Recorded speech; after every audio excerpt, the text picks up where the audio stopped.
মাঝে মাঝে আয়নার সামনে দাঁড়াই আর ভাবি, এটা কি আমি?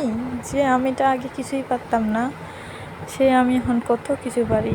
আসলে সময়ের সাথে সাথে সব কিছু বদলে যায়, তাই না? আমার মতো হাজারো মেয়েরা আছে যে আগে কিছুই করতে পারতো না, এখন সব কিছু পারে। সংসারে যাবতীয় কাজ সব কিছু পারে, তাদেরকে আর বলতে হয় না যে এটা করো, এটা করো, এটা করো। তারা নিজের দায়িত্ব নিয়ে সব কিছু কাজ করে।